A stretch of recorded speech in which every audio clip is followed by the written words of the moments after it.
Mimi ninasema wewe songa huko mzee. Na nikiwa na akili timamu. Vile nimesema hivyo. Sisi tulichagua rais afanyie wa Kenya kazi. Sio kufanyia eneo moja kazi ile unasema ati barabara sijui wa. Kwani Kenya ni Western peke yake? My friend, sisi tunataka wananchi wakuwe na pesa kwa mfuko. Tunataka watoto wetu wasome. Tunataka security kuwe kwa wananchi wote. Sio sehemu moja. Tunataka hospitali tukienda tutipiwe. Kibaki wakati ya Kibaki, my friend, wacha nikwambie. Kibaki mimi mtoto yangu wa kwanza. Kibaki aliniambia enda ununue bagi na uniform nipee mtoto kwa shule. Kitabu mtoto alikuwa naye kwa shule. Kalamu mtoto alikuwa naye kwa free primary education. Sikuona shida. Mtoto chini ya miaka 5, mama ngine wakiwa waziri. Mtoto chini ya miaka 5 ulikuwa unanunua kitabu ya kuandika ndani shilingi 30 peke yake.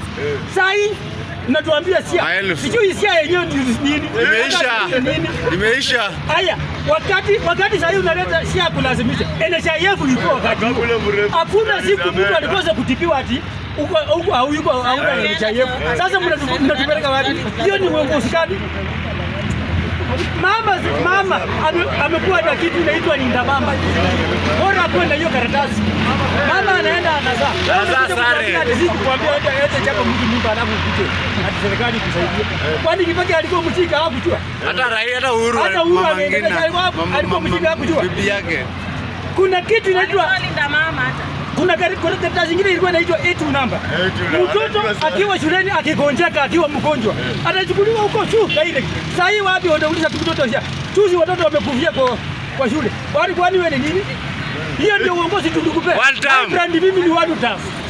Kama unasema agenda ndio hizo na hizo ndio tunataka Sifuna mushike kilio cha wananchi na mkikuja mtekeleze hiyo vitu. Asanteni.